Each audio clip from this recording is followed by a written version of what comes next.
नमस्कार दोस्तों। तो जैसा कि हम पॉलिटी पढ़ रहे थे और पॉलिटी में हम बहुत इंटरेस्टिंग तरीके से पढ़ रहे हैं और पॉलिटी में हम अभी तक बहुत सारा टॉपिक खत्म कर चुके हैं, बहुत सारा सिलेबस खत्म कर चुके हैं।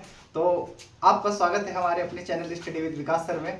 तो चलिए स्टार्ट करते हैं। पॉलिटी का भाग 5 चल रहा है और पॉलिटी के भाग 5 में हम देख लिया था विभाग, जो विभाग होते हैं ना, पोर्टफोलियो सिस्टम, विभागों का बंटवारा हमने देख लिया था लास्ट वीडियो में, जिसमें जो विभागों का बंटवारा होता है वो प्रधानमंत्री की इच्छा अनुसार होता है। जितने भी मंत्री अपने पद ग्रहण करते हैं वो प्रधानमंत्री की इच्छा के अनुसार पद ग्रहण करते हैं। सही है, यहां तक हमने देख लिया था। अब इसके बाद जो नेक्स्ट टॉपिक है, देखिए मंत्री जो होता है ना, मंत्री बनाने के लिए लोकसभा और राज्यसभा से किसी में से बना सकते हैं, लेकिन वो बैठेगा कहां पर? लोकसभा में। लोकसभा में बैठेगा मंत्री, लेकिन मंत्री लोकसभा में मतदान नहीं कर सकते। ठीक है, बोल भी सकते हैं लेकिन मतदान नहीं कर सकते। मतदान राज्यसभा में करेंगे अगर वो राज्यसभा से हैं तो। ठीक है, तो इसमें हम नेक्स्ट पॉइंट लिखेंगे। चलो लिखेंगे, पहले तो ये लिखाई दिया होगा मैंने कि जितने भी पद होते हैं वो किसकी इच्छा अनुसार दिए जाते हैं? प्रधानमंत्री की इच्छा अनुसार दिए जाते हैं। नेक्स्ट पॉइंट लिखेंगे, यह है नेक्स्ट। इसके आगे से लिखेंगे भाग 5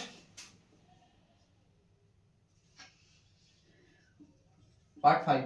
ठीक है, संविधान का भाग 5, संविधान का भाग। ओके, लिखेंगे विभागों का विभागों का बंटवारा 12 पीएम की इच्छा अनुसार, पीएम की मर्जी से, पीएम की इच्छा अनुसार किया जाता है,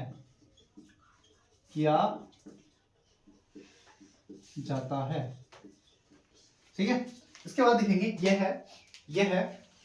यह है लोकसभा के प्रति, यह है लोकसभा के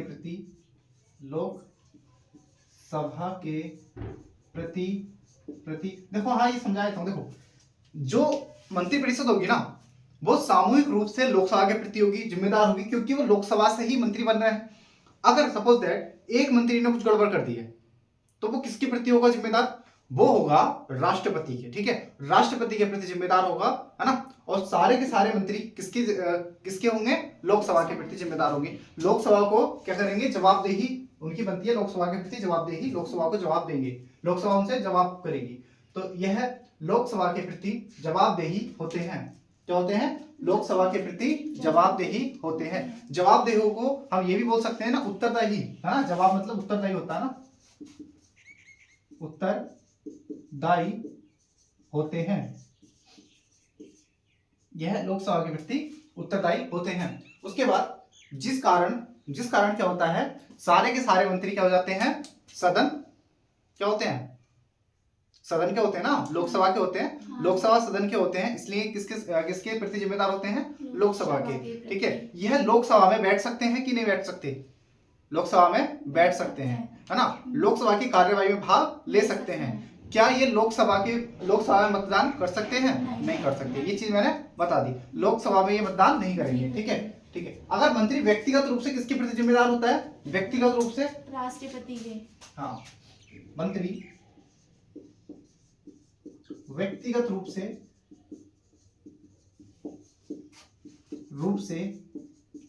राष्ट्रपति के प्रति उत्तरदायी होता है। सही है, चलो ये हो गया हमारा नेक्स्ट पॉइंट। समझ में आ गया होगा। मंत्रियों को जो विभाग बांटे जाते हैं वो किसकी इच्छा अनुसार बांटे जाते हैं? प्रधानमंत्री की। सारे के सारे मंत्री किसके प्रति उत्तरदायी होते हैं? लोकसभा के। और एक मंत्री किसके प्रति जिम्मेदार होता है? कोई गलती करता है तो राष्ट्रपति के। ठीक है, चलो अब लिखेंगे मंत्री परिषद का जो अध्यक्ष होता है वो कौन होता है? मैंने पहले ही बता दिया था, मंत्री परिषद का अध्यक्ष कौन होता है? प्रधानमंत्री। अगर पीएम की मृत्यु हो जाती है या प्रधानमंत्री त्याग पत्र दे देते हैं तो पूरी मंत्रिपरिषद भंग होगी कि नहीं होगी? हो जाती है भंग। पूरी मंत्रिपरिषद भंग हो जाती है। इसका मतलब ये नहीं है कि दोबारा चुनाव होंगे, दोबारा चुनाव नहीं होते हैं, है ना। जो बहुमत दल का होता है ना, वही लोग उनमें से अपने मुखिया को भेज देते हैं और वो अपना प्रधानमंत्री चुन लेते हैं। ठीक है, चलो ओके। तो फिर अगर नया प्रधानमंत्री आएगा वो अपनी तरह से अपनी मंत्रिपरिषद का गठन कर सकता है कि नहीं कर सकता?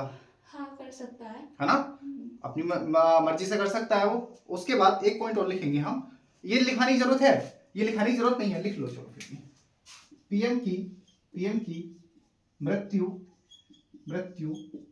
या त्याग पत्र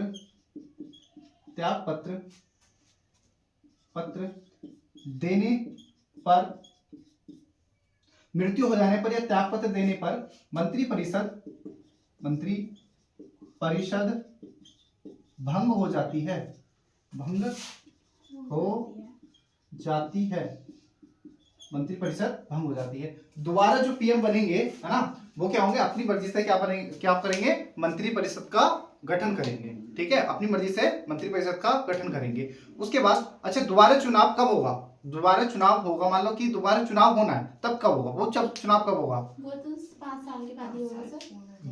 जब क्या होगा ना, जैसे मान लो ऐसे मान लेते हैं, देखो लोकसभा में कितनी है, 545 सीटें हैं, सही है, इसका हमें कम से कम 50% चाहिए होता है, 50% प्लस 1 चाहिए होता है। अगर उनके पास सीटें नहीं है, बहुमत नहीं है, ठीक है, प्रधानमंत्री ने त्यागपत्र दे दिया और उनके पास बहुमत भी नहीं बचा, जब बहुमत नहीं बचा तो इस कंडीशन में क्या होता है, दोबारा चुनाव होता है। सही है, चलो मैं एक चीज और बता देता हूं तुम्हें। अब यहां पर देखो, दोबारा चुनाव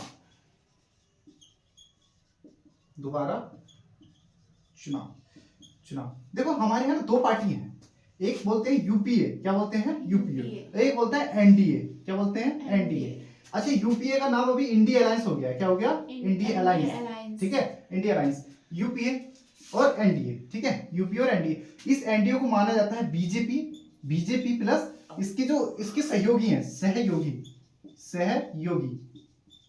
इंडिया अलायंस में कांग्रेस प्लस सहयोगी, ये लोग हो गए, है ना, ये सहयोगी होते हैं। अब इसमें ना देखो, जब पहली बार चुनाव हुआ था, जब मोदी जी 2014 में आए थे, तब इसको बोलते थे एनडीए वन। फिर 2014 के बाद आए 2019 में, इसको बोला गया एनडीए टू। इसके बाद आए 2019 के बाद 2000 इसमें जोड़ देंगे 2000, अच्छा 19 में कितने साल चलेंगे, 19 के बाद 5 साल चलेंगे, तो कितने हो गए, 24। 2024 में आए एनडीए 3। अभी एनडीए 3 की गवर्नमेंट चल रही है। अगर इस एनडीए जो है ना, एनडीए, इसको पूर्ण बहुमत मिला कि नहीं मिला, नहीं, पूर्ण बहुमत नहीं मिला है, तो इसके सहयोगियों ने मिलकर क्या करा, देखिए यहाँ पर 2 लोगों की पार्टियां आई थी। एक की पार्टी है जिसको बोलते हैं आरजेडी, तो एक जो है नीतीश कुमार की पार्टी है, किसकी है, नीतीश कुमार की पार्टी, जो बिहार में सक्रिय है। एक है चंद्रबाबू, एक है चंद्रबाबू की पार्टी। तो ये दोनों पार्टियों ने मिलकर किसको सहयोग किया, बीजेपी को, है ना, तो इसको ये बोलते हैं एनडीए गवर्नमेंट, ठीक है, इसको बोलते हैं एनडीए गवर्नमेंट। चलो अब नेक्स्ट देखेंगे हम, समझ में आ गया, यूपीए 1, सॉरी, अब यहां से पहले ना देखो, 2014 से पहले 2004 से लेके 2014 तक एक सरकार रही थी, किसकी, यूपीए की, कांग्रेस प्लस उसके सहयोगी, ठीक है, ये रहे थे हमारे। यूपीए और एनडीए 2 पार्टियां होती हैं, है ना। चलो इसको हटा देते हैं, इसमें ज्यादा जाने की जरूरत नहीं है। अगर हाँ, ये हम तब जरूर होता है जब पीसीएस या यूपी पीसीएस के लिए पढ़ते हैं, तो बहुत अच्छे से हम डीप में जाते हैं इसमें। अभी फिलहाल हम यही देखेंगे कि एनडीए कौन है, एनडीए किसकी पार्टी होती है, बीजेपी और बीजेपी के सहयोगी, और यूपीए किसकी पार्टी होती है, कांग्रेस प्लस कांग्रेस के सहयोगियों की, ठीक है। अब इसके बाद प्रधानमंत्री की शक्तियां देखेंगे, क्या देखेंगे, प्रधानमंत्री की शक्तियां, ठीक है, लिखेंगे प्रधानमंत्री की शक्तियां, ठीक है, प्रधानमंत्री की शक्तियां। देखो, जैसे हमने सुना होगा नीति आयोग, क्या सुना है, नीति आयोग के अध्यक्ष कौन होते हैं, पीएम होते हैं। योजना आयोग के अध्यक्ष कौन होते हैं, पीएम होते हैं। योजना आयोग के अध्यक्ष कौन होते थे, पीएम होते थे।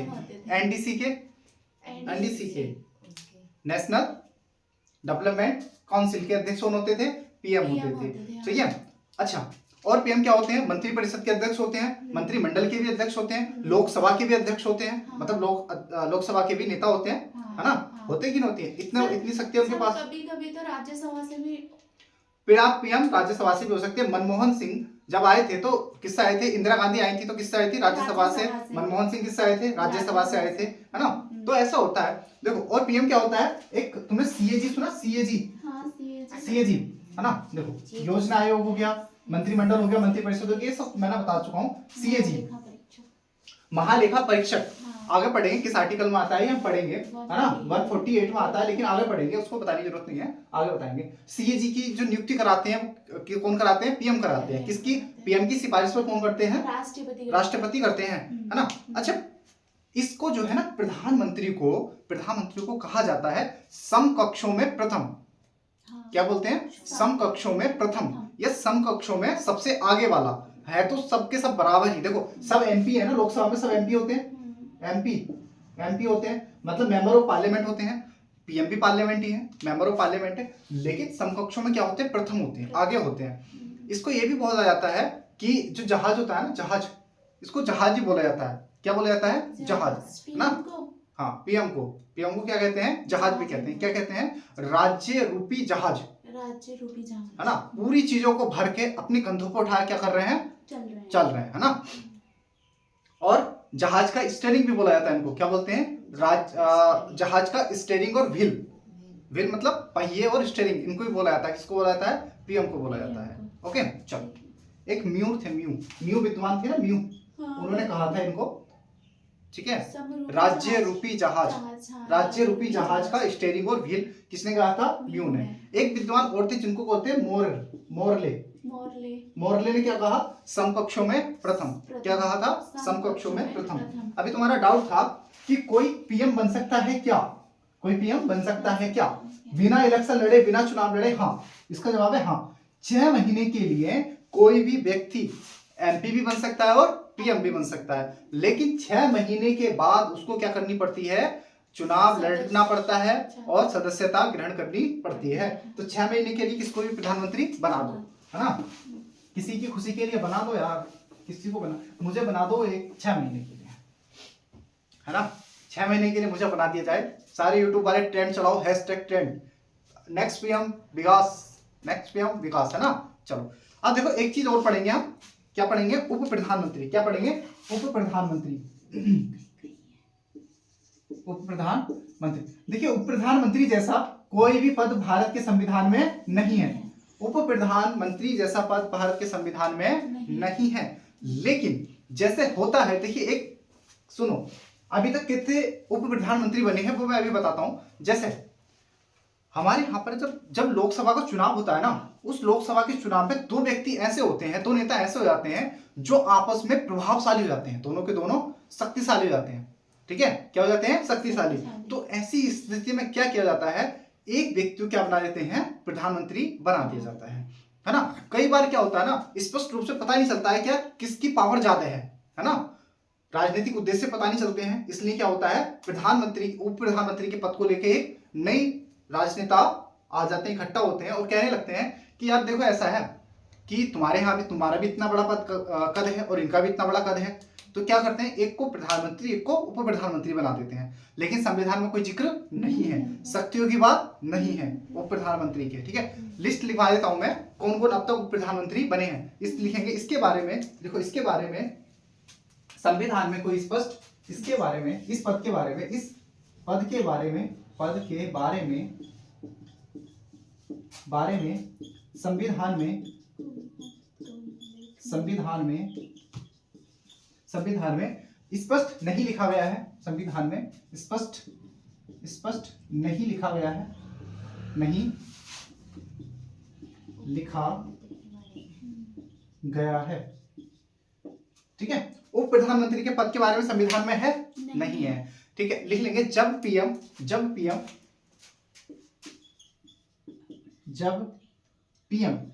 मतलब, पीएम का मतलब पता है क्या होता है? पीएम मतलब प्रधानमंत्री, हाँ, ठीक है। जब पीएम के बाहर रहने पर, अब देखो अपने जो प्रधानमंत्री है ना, अपने प्रधानमंत्री हैं, जब स्टार्टिंग में आए थे तो देश से ज्यादा कहाँ रहते थे? बाहर, विदेशों में रहते थे, है ना। तो रहते हैं तो पीएम के कार्य, तो पीएम के कार्य कौन करते हैं? 22 पीएम। पीएम के कार्य उप प्रधानमंत्री करते हैं। मंत्री के द्वारा किए जाते हैं, के द्वारा किए। ठीक है, जब प्रधानमंत्री हमारे यहां उपस्थित नहीं है देश में, तब कार्य कौन करेगा? तब उप प्रधानमंत्री करेंगे। जब उप प्रधानमंत्री नहीं रहता है तो कौन करते हैं? जब उप प्रधानमंत्री भी नहीं हो तो किसके नियंत्रण में आता है? देश। जब लिखेंगे, जब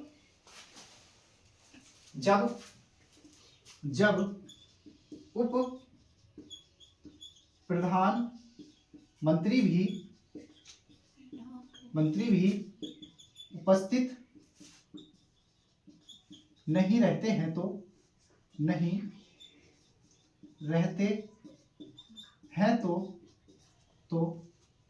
काम की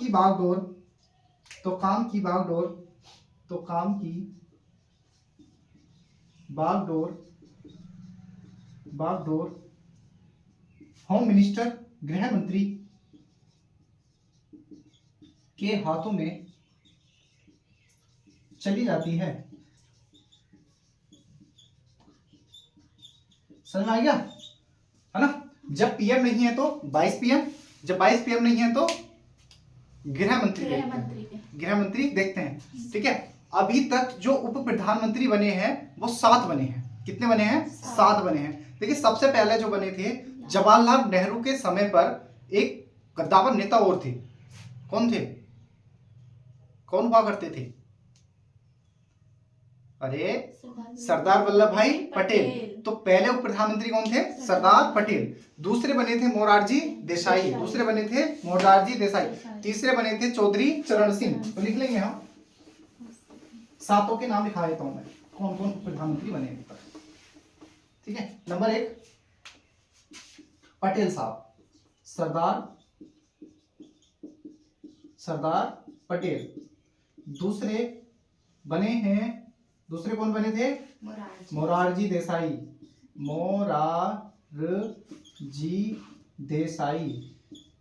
तीसरे बने थे हमारे कौन बनेंगे तीसरे? चौधरी चरण सिंह।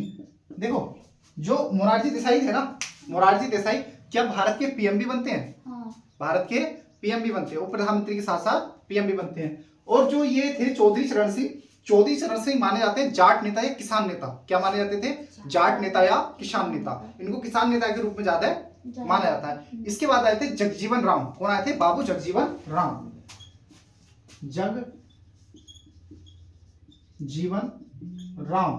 कौन आए थे? जगजीवन राम। इसके बाद कौन आए थे? बीबी गिरी आए थे क्या? बीबी चौहान आए थे, सॉरी। हाँ, बीबी चौहान आए थे। उसके बाद देवीलाल आए थे। बीबी चौहान।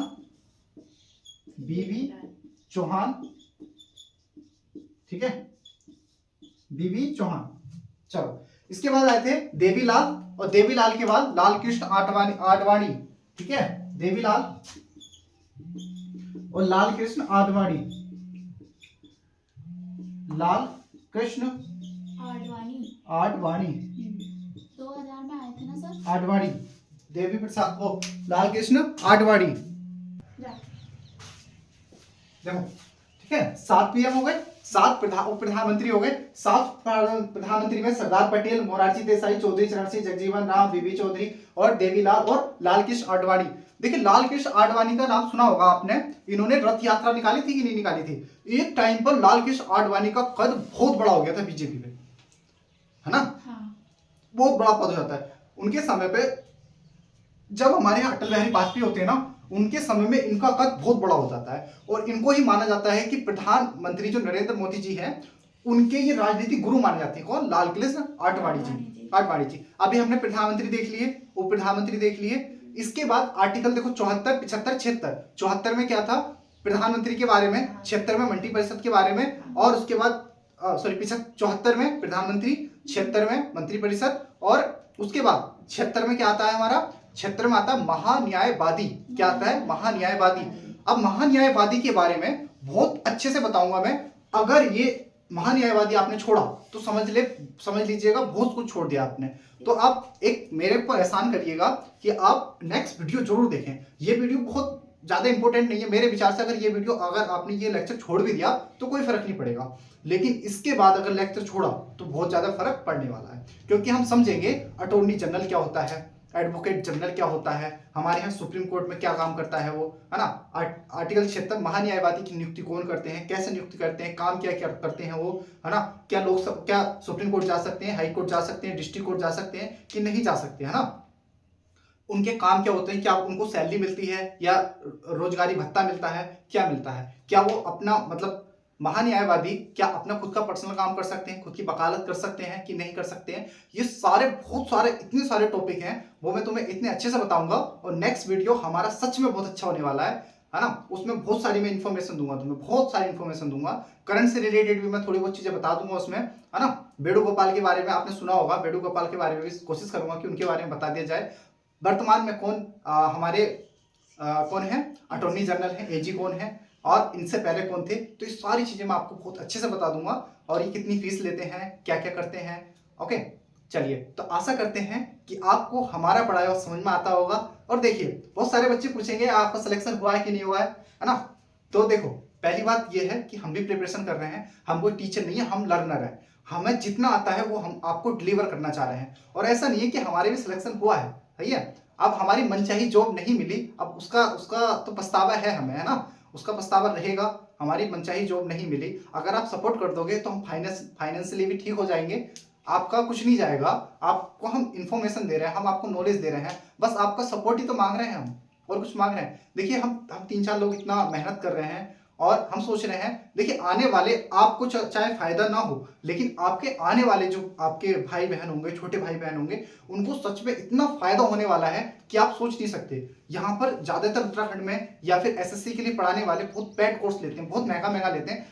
आपका कोर्स हम लेंगे, हमें कोर्स खरीदता है वो हम खरीदेंगे, हम आपको पढ़ाएंगे, बस आप फ्री में पढ़ते जाओ, हमें सपोर्ट करते जाओ। देखो, आप अब आज की वीडियो में आज मैं देख चला रहा हूं, तो आज हमारे चैनल पर लगभग 500 में कुछ ही कम सब्सक्राइबर हैं।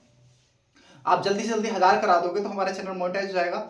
हम तो साफ बोल रहे हैं कि हम यूट्यूब से अगर हम इनकम जनरेट करना चाह रहे हैं, कुछ इसमें आपका कुछ जा रहा है, नहीं जा रहा ना, बस आपका हमें सपोर्ट चाहिए। आधा घंटा, 1 घंटा, इतने घंटे में आपका क्या चला जाएगा, कुछ नहीं जाएगा, है ना। तो बस यही आशा है कि आप हमें सपोर्ट करोगे, आप हमें समझोगे, ठीक है। चलिए, मिलते हैं नेक्स्ट वीडियो में। धन्यवाद, जय हिंद। तो हमें बहुत सपोर्ट करोगे आप, फिर से बोल रहा हूँ मैं, ना। आप सपोर्ट करो। चलो, मिलते हैं नेक्स्ट वीडियो में।